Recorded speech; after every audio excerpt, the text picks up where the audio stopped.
Hello everybody. Today we are going to be doing the best FPL challenge team for Game Week 31.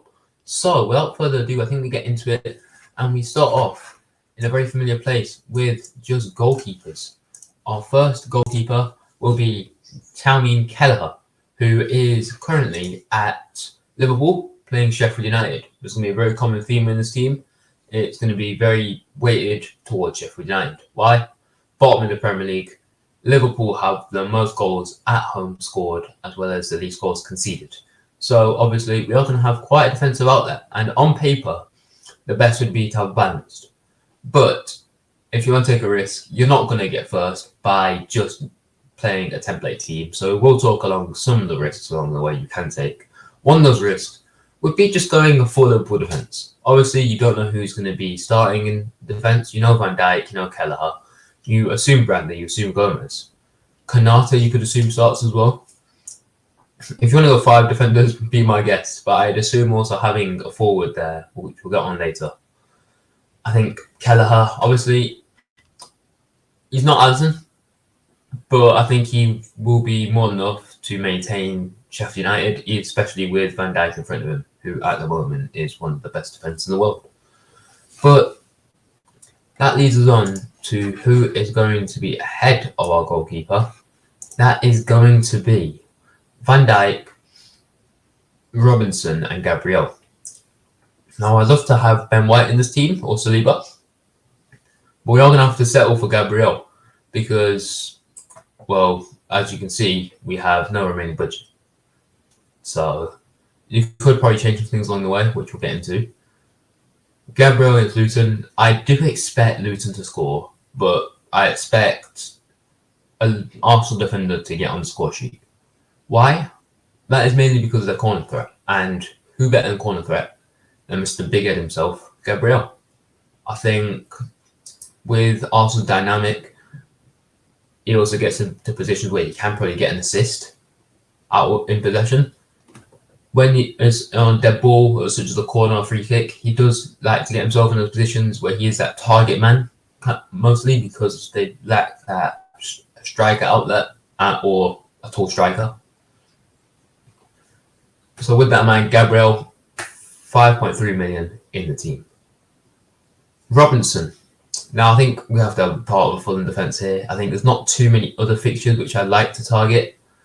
So with that in mind, Robinson, plays for Fulham, has been the best Fulham defender by a long shot the past few weeks.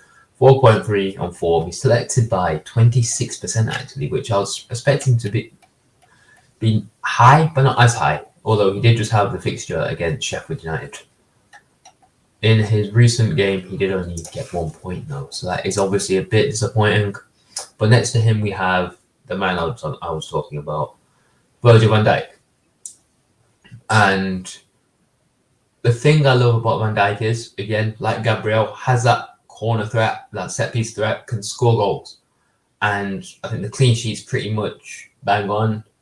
We've seen defenders come here and get a lot of points before. Botman, Trippier, Bird in game week 8, obviously the 8-0 against Sheffield United. We've seen Dallo get a goal here as well. I think it's a good idea. We've seen Trent obviously in the reverse fixture. I think 2 Liverpool defenders where I'm at the moment. And you'll see why later, but you could definitely put Bradley in here as well, or Robertson. Now, in the midfield 4, Saka, can't not have him. My only issue with Saka, he's the best on paper because, well, with Saka, he's scores for fun, being on red hot form in 2024. I would like to not go without him this week because I have 2 issues. He hasn't looked fit in the game against City, but City could do that to you. But he has been playing a lot recently, and that can put a lot of strain on him, and it will lead to probably an injury. So much so that if Arsenal find themselves in a comfortable lead, not saying they'll keep a clean sheet, but if they find themselves in a comfortable lead, I do see them taking off Saka. So obviously that limits your points. If you have him in FPL, I suggest you keep. It's as simple as. It's as simple as. But in FPL Challenge, you want the players who are going to play 90 every week, and with his when the amount he's playing recently, he needs a rest, and I won't be surprised if he gets that rest, even at half time. Should they be 3 or 4 goals up? Palmer, obviously, Mr. Cole Palmer himself. A lot of his goals have been penalties, but when he's not, he's also, whenever he does get penalties, he does prove his worth by scoring an absolutely amazing goal in the next phase of play, like he did against Burnley.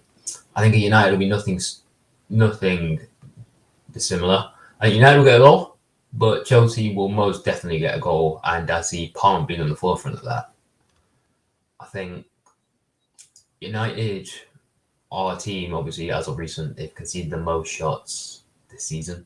They're conceding an average of almost 20 shots per game. So if you put that in mind, especially with how their midfield has been non-existent defensively, I think Palmer has to be in your team. Just when he's in the midfield, I assume he's in the midfield to put in strings. And I think he's going to do amazing. Bit of a problem there. Luis Diaz and Salah. Now you can see Salah's got the vice captain. That is primarily because in FPL Challenge this week, you get captains. You captain a forward, they get you ×4 the points instead of ×2. That's because your forward scored double points. And Salah and Luis Diaz, I think I've really enjoyed looking at Luis Diaz. He's been on a phenomenal run of form as of recent, and I think he'll keep it up, at least in Sheffield United. Salah on the other side as well, you can't not have Mohamed Salah in the team. Although, one thing, just to play a bit of devil's advocate, against the promoted teams this season, he hasn't got a return. Now, yes, through AFCON and injury, he didn't get to play against 2 of these teams. But nonetheless, he hasn't got a return. But I think he will get a return this time. You can't not back Salah against Sheffield United at Anfield. And I would love to see anyone who goes for Salah in FPL Challenge, not only FPL but FPL Challenge, because genuinely good luck to you. Diaz obviously as well, amazing. I think Diaz I'd have on par with Salah this week to perform. I think as of recent as well, he's been performing over him. He's really growing into the side again, and I think he's finally starting to have his season. Now on to the forwards. I'm going to do one thing. I am going to put the captain's armband would be on Darwin because of fixture. I had it on Haaland purely because we look at Haaland against Arsenal, and he was lackluster. He was poor. His finishing was poor, and his finishing is his primary strong suit. So would not like that. But there's always a but. Villa have a lot of injuries and suspensions, so I would be very tempted to put the captain's armband on Haaland this week and just have a bit of fun, because I know obviously template captain is not a bit of fun, but I think FPL Challenge wise, he will not be the template captain. And I do see City scoring at least 3 with him being at least involved in at least one of them. Chris Wood, just a budget option. Best budget option is really. You could obviously go with a player who's at Fulham, who Chris Wood is playing. You could go for Muniz as well. I've just put Wood in there. He's been on good scoring form lately as well. And last but not least, I'm going to go for Darwin Núñez, because although there's a doubt whether he will play, I think he'll play. Pure reason being, he went off in the 82nd minute against Brighton, so I would be surprised if he's not going to play.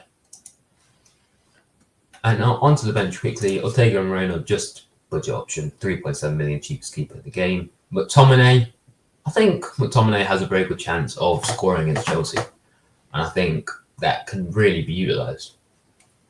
in this team, especially being subbed off for someone who may not get the points, we assume. Kiwior, someone who I'm going to try and get into the squad for Wednesday, given who plays on Tuesday. And just hope for the best. And Ain't Nori, another one.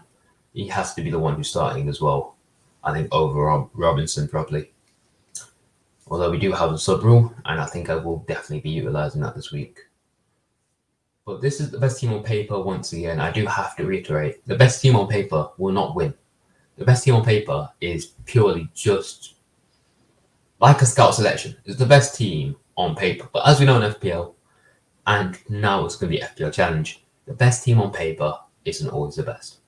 So risks are going to be taken. I know I'm going to be taking risks. I know this is not going to be my team. I know I'm going to do something definitely stupid, like I did last week with 5 fun defenders. And I'm just going to enjoy. So without further ado, that's been the end of the video. If you do like seeing more of these, I would like you to go into the description. There's going to have my Twitter, my Instagram, my TikTok. And I'm going to be making more videos for you all. Like, subscribe, comment. Have a good day.